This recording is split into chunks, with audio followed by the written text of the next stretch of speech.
One day, I came home to grab something, only to hear a strange man's voice coming from my mother-in-law's room. I crept closer to listen, then fled the house in a panic. Ever since stumbling upon my mother-in-law's secret, I noticed my wife, Jessica, started acting weird too.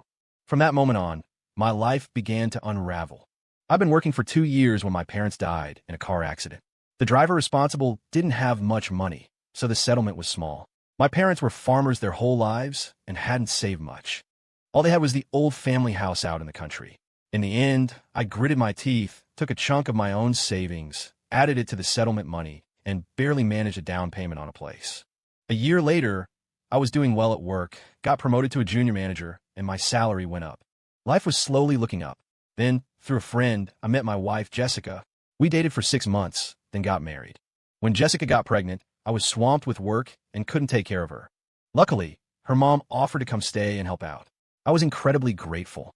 From then on, Jessica's mom handled everything around the house. This year, my daughter, Chloe, turned 5, and the peaceful life I knew was about to be shattered. I don't usually come home for lunch.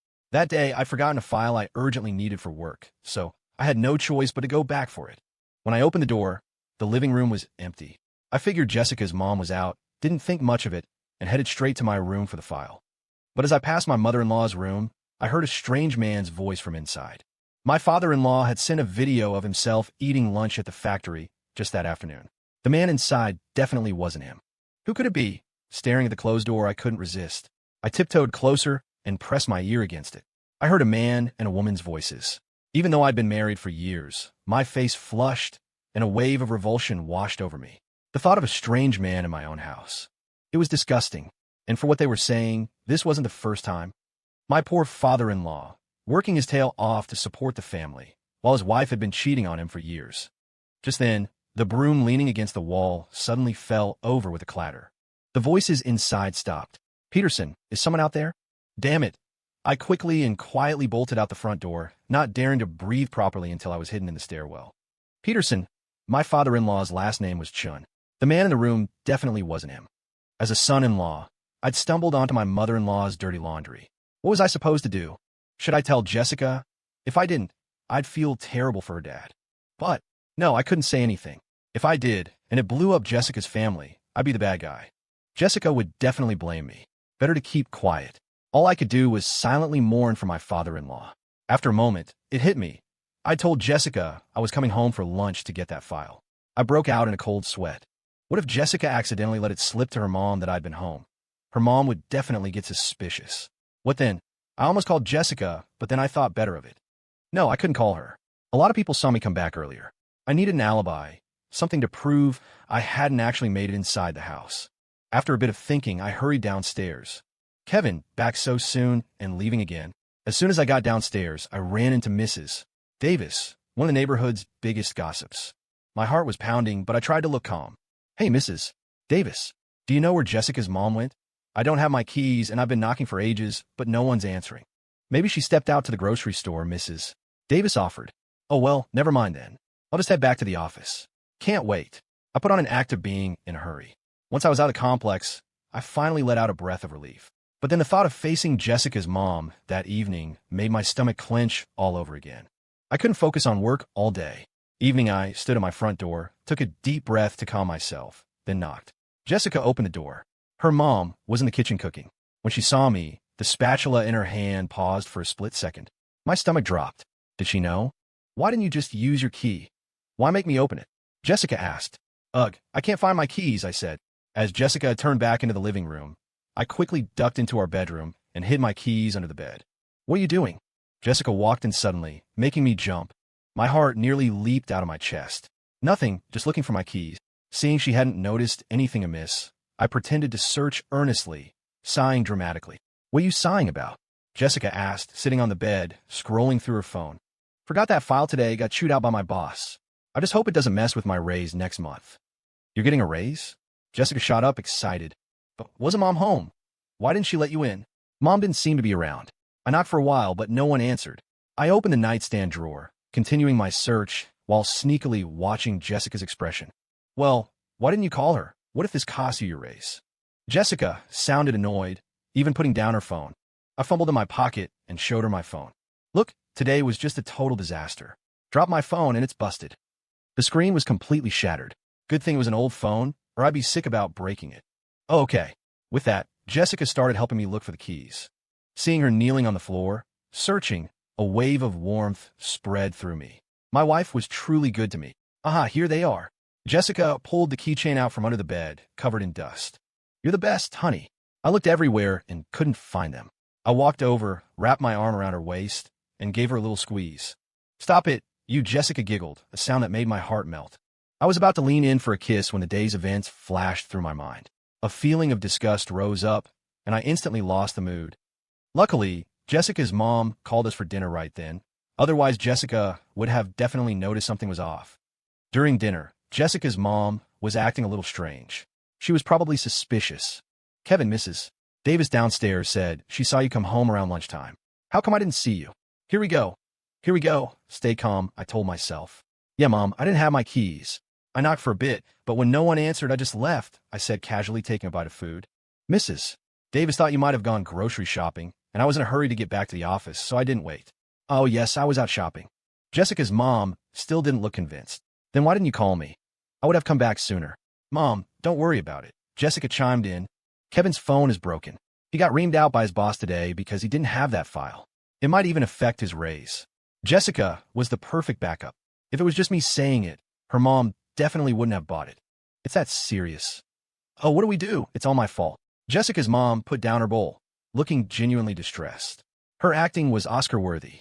It's okay, Mom, it's not your fault. I'm the one who forgot my keys. I'll just work extra hard these next few days. It should be fine. Looking at her mom's face, I knew this wasn't over. Sure enough, while Jessica was in the shower and Chloe was watching cartoons, my mother-in-law, who rarely spoke to me directly, came over.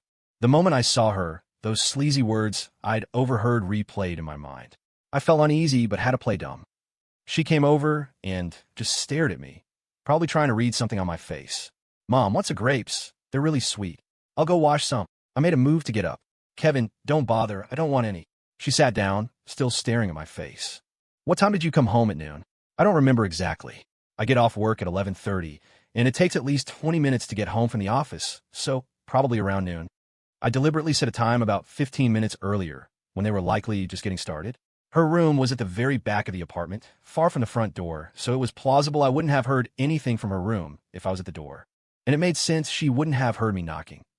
Is that so? She hesitated, as if wanting to say more. From her expression, she still wasn't entirely convinced, but if I didn't say anything, there wasn't much she could do. I had to stay calm. Mom, I'm gonna go play with Chloe for a bit. You should rest. It must be tiring looking after her all day. Before I could get up, she stopped me again. No hurry. Chloe can play by herself for a while. You chat with me. I tensed up. Chat? Was she gonna confront me? What should I do? Thankfully, she just started to vent her frustrations, telling me how after Jessica was born, her husband and his parents only let her rest for half a month. No one took care of her, her health suffered, and she could never get pregnant again. Her husband wanted to divorce her, calling her barren, saying she couldn't give him a son, and that not divorcing her meant ending his family line. She refused, tooth and nail. In those days, divorce was a huge shame. For a woman, it was a dead end. Then, as if by karma, her husband had an accident at work that injured him. Down there. And just like that, the talk of divorce died down. So, I comforted her, saying, Mom, don't worry. Jessica and I will take good care of you in the future. I had to admit, her sob story was effective.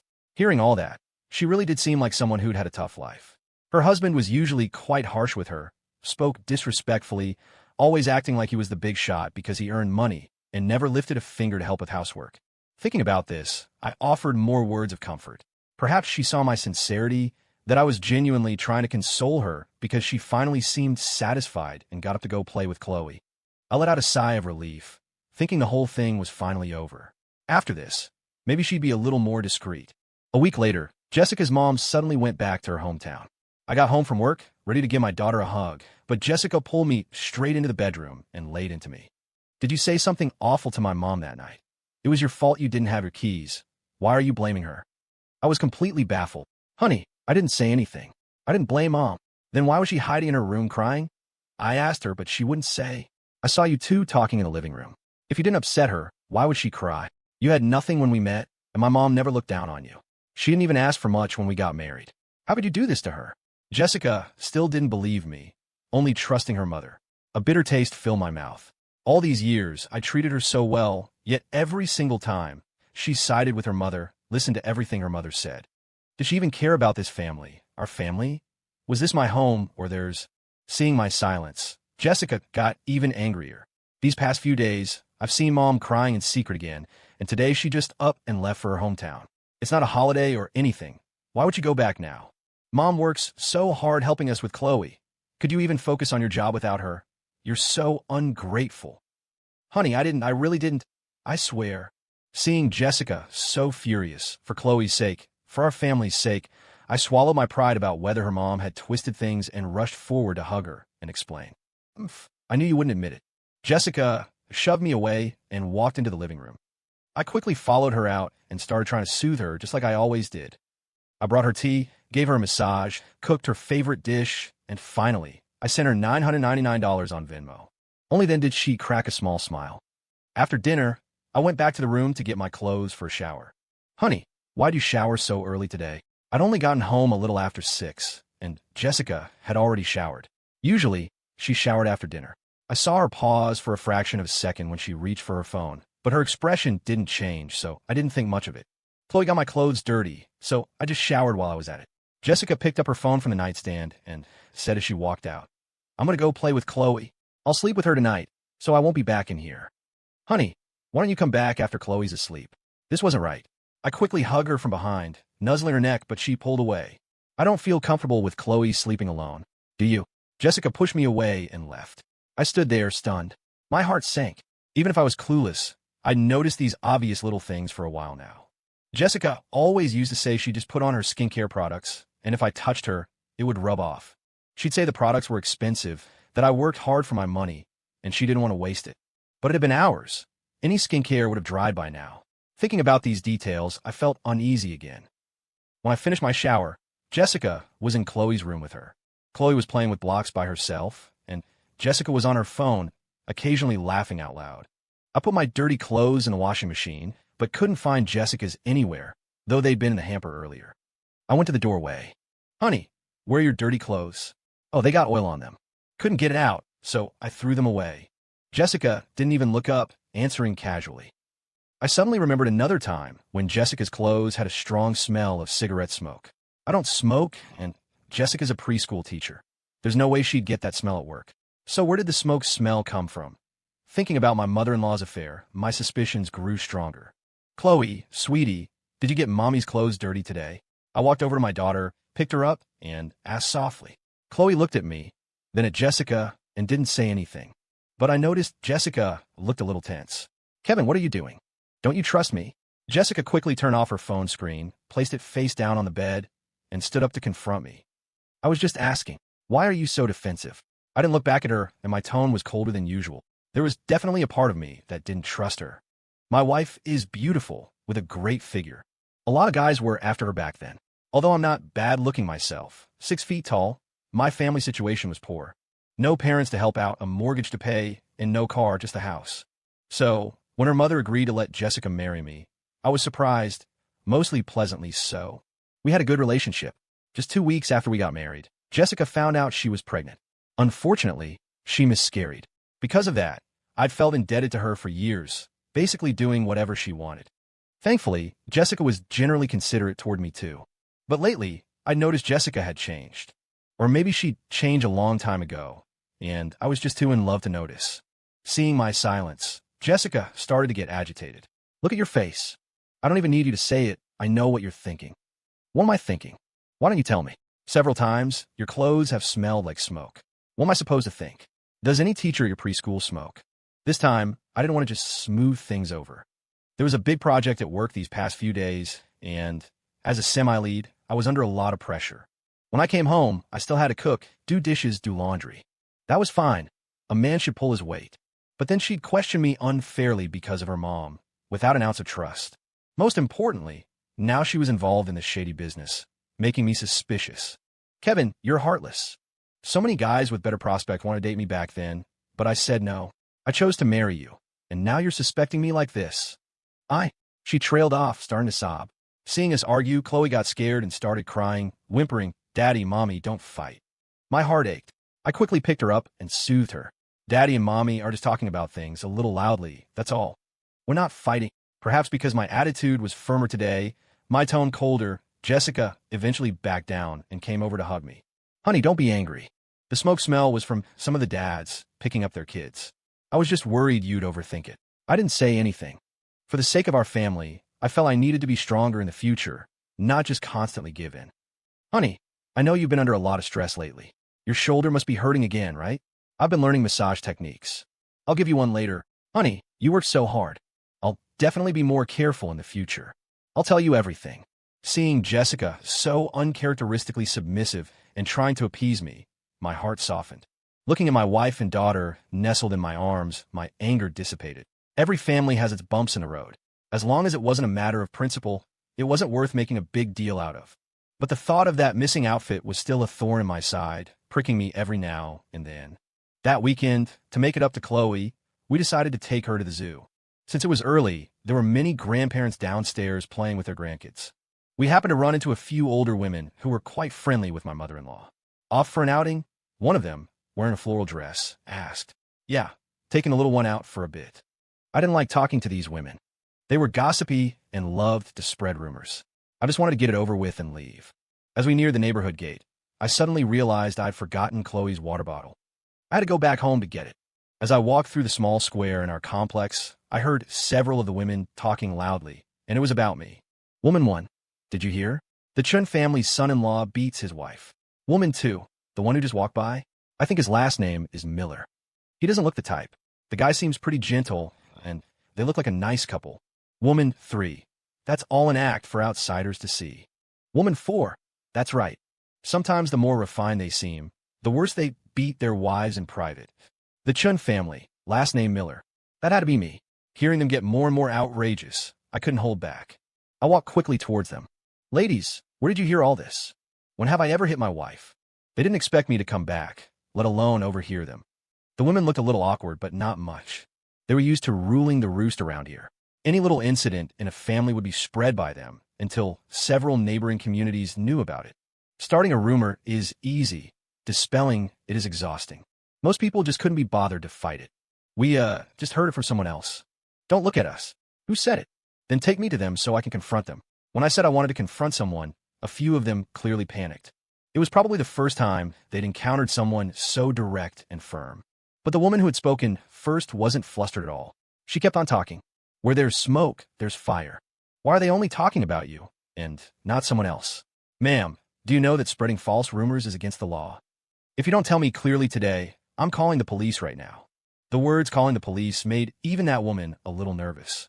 Her eyes darted around, and then she suddenly clutched her chest and sank to the ground. Oh, my chest hurts. Someone's trying to kill this old woman. I was stunned. I really hadn't expected someone to be so unreasonable. Seeing things escalate like this, the other women nearby, afraid it would get out of hand, quickly came over to mediate. After all, they'd only heard it secondhand.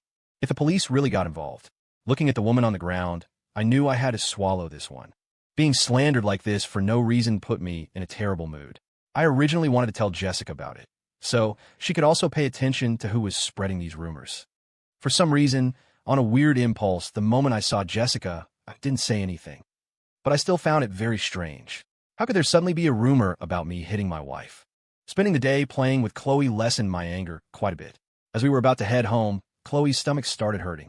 Jessica took her to the restroom, and I waited by the entrance with our bags. While looking for my phone in the bag, I saw a WhatsApp message pop up on Jessica's phone. The phone didn't ring. It must have been on silent. WhatsApp was locked, so I couldn't see the content. A couple of seconds later, another message came through. Looking at the silenced phone, I felt a sense of unease. Thinking about everything that had happened recently, I couldn't resist. I quickly typed in her passcode. Jessica thought I didn't know her passcode, but I did. I casually glanced at it once and memorized it. When I opened WhatsApp, it was like I'd been struck by lightning. Baby, when are you divorcing your husband? I can't wait any longer, face-blowing kiss. Before I could do anything, Jessica came out with Chloe. I quickly exited WhatsApp, put her phone back in the bag, and pretended to be looking at my own phone. What are you doing? Jessica immediately grabbed the bag, a nervous look on her face. Just replying to a message. Let's go. I carried Chloe and walked ahead, my face calm, but inside, my world was turning upside down. Besides anger, there was a suffocating sense of injustice. But I didn't want to talk about this in front of Chloe. I needed to think carefully about what to do. On the way home, Jessica kept smiling at her phone. I used to think she was just looking at something funny. Now I realized what a fool I'd been. This woman in front of me, whom I thought was a good wife, was cheating on me. All my previous suspicions hadn't been an overreaction. Jessica's mom was already back. The three of them went out for a walk. I said I had some work to deal with and stayed behind. I sat in the study for a long time, constantly wondering if I hadn't done enough. Did I do something wrong? For her to cheat on me and even want a divorce. Ever since we started dating, I never missed giving her gifts for any holiday or occasion. After we got married, apart from the mortgage and daily expenses, I gave her my entire paycheck. I never touched a cent of her salary. As for housework, no matter how busy or tired I was from work, I rarely let her do anything. Either I did it or her mom did. No matter why she got angry, I was always the one to back down and appease her. And I paid for all of her mother's clothes for every season. I worked to support the family, and when I came home, I still had to coddle her. What more could she possibly be dissatisfied with? To forgive or not to forgive? I thought about it for a long time.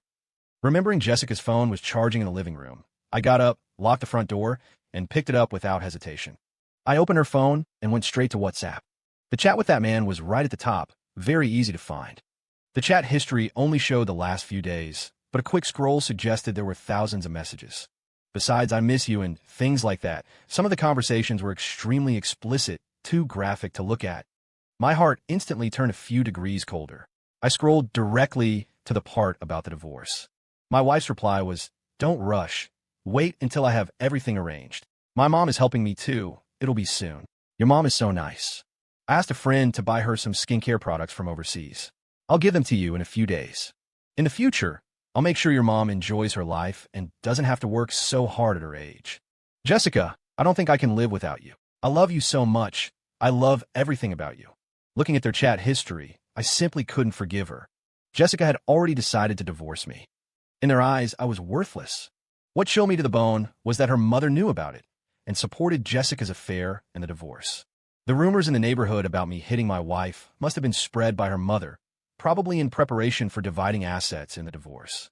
I couldn't believe there was such a huge conspiracy waiting for me. They definitely had more tricks up their sleeves.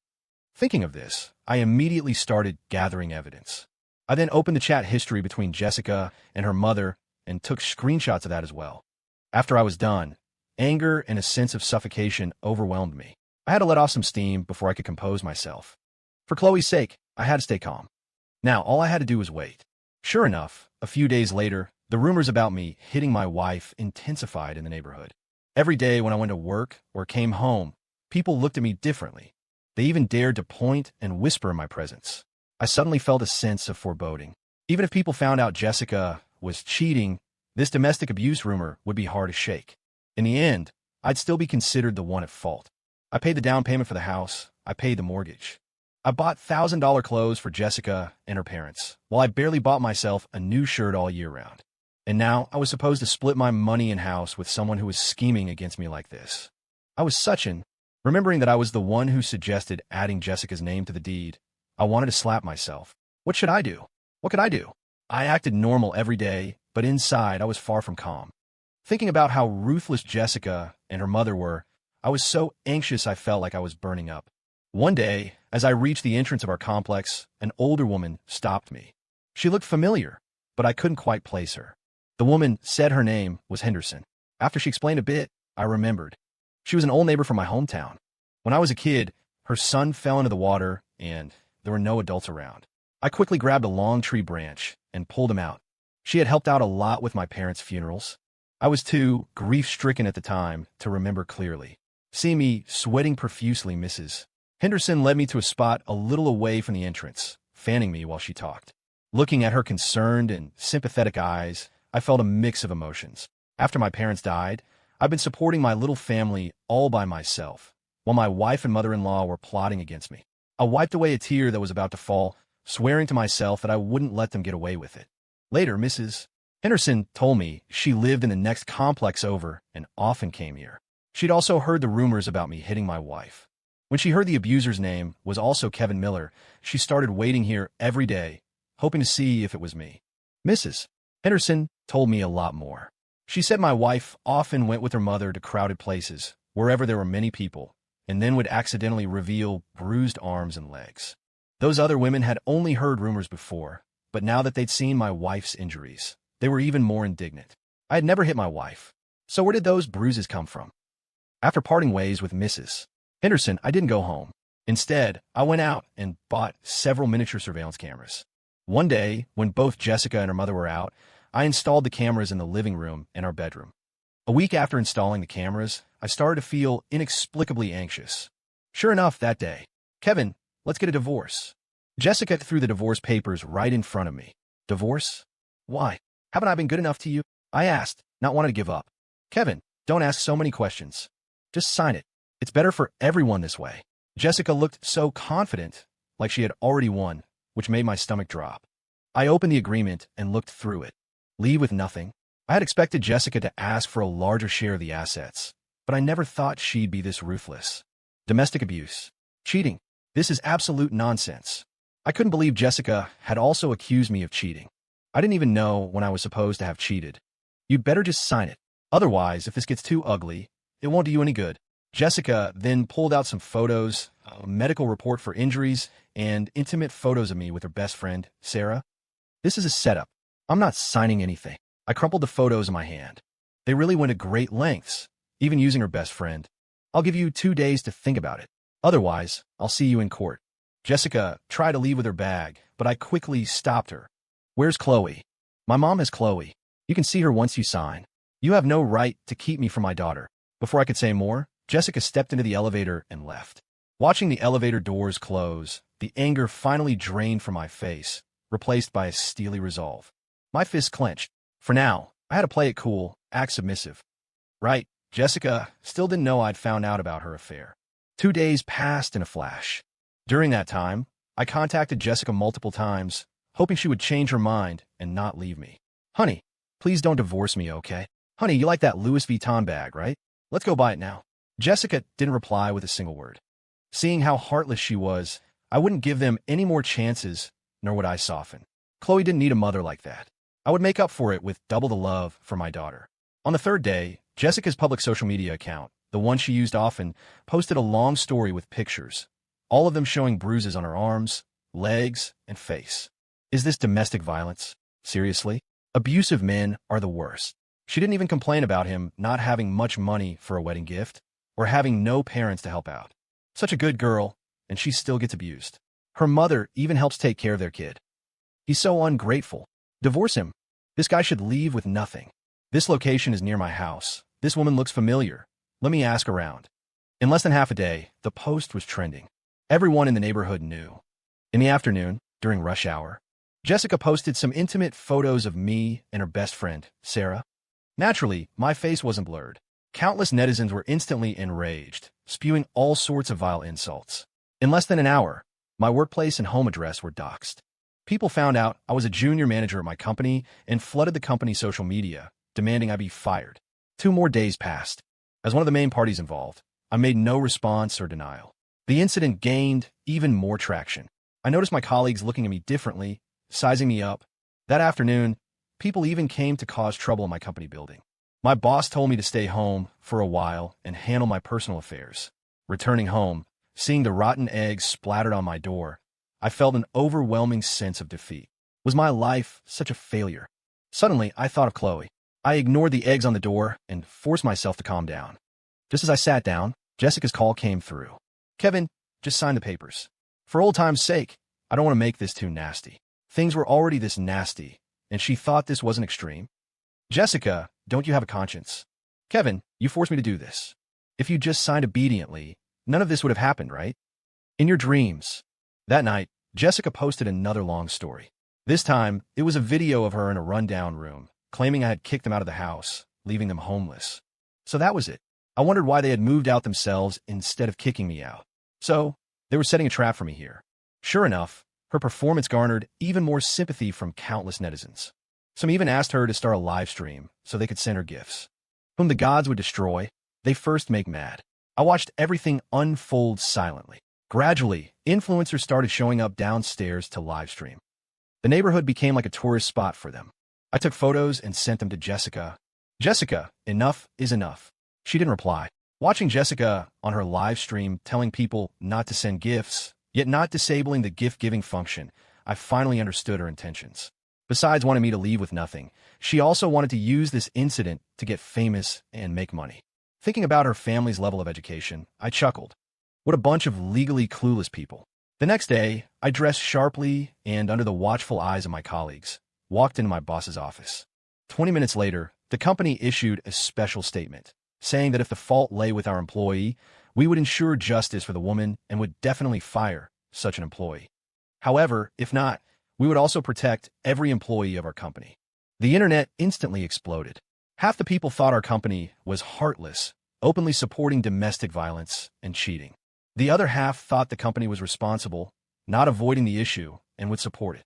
With the company's statement, the incident reached its peak intensity. I then countersued Jessica in court for adultery and defamation. Jessica panicked. She knew her evidence was flimsy. She tried to use Chloe to threaten me.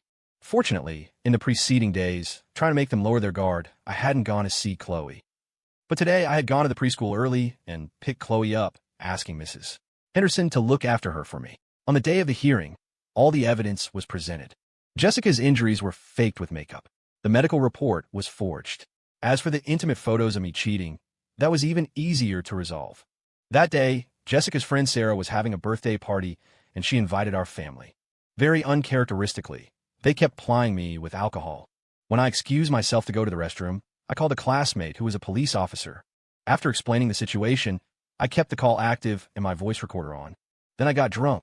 I was faking it. Afraid I wasn't drunk enough, my mother-in-law even poured several shots of whiskey down my throat. So ruthless. Later, Sarah leaned close to me while Jessica took the photos. Unfortunately for them, my classmate and his colleagues heard their entire plan clearly. Initially, I had also approached Sarah, hoping she would testify, but she refused for money. Although Jessica didn't go to jail, she was sentenced to detention, and she wouldn't get a penny from me. She left with nothing, and the money she had tried to transfer beforehand was ordered back to me on the spot. After the tables turned, the netizens who had cursed me before came flocking to apologize.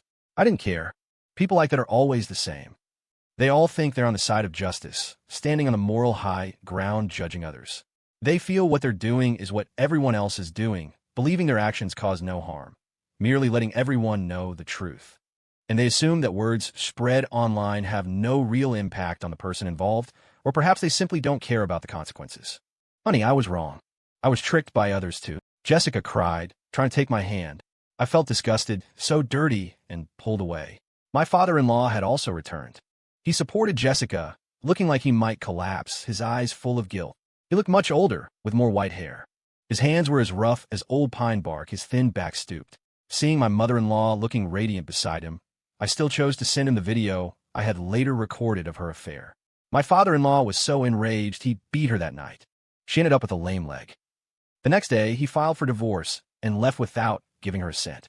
Jessica tried to take her mother to her lover, but the man was gone, the apartment empty. Instead, they were met by debt collectors. Only then did she realize she'd been scammed. The lover was a gambler who had divorced his previous wife for that reason. He was the one who had incited Jessica to make me leave with nothing. Jessica came back, begging for my forgiveness. I didn't open the door. She yelled and screamed outside.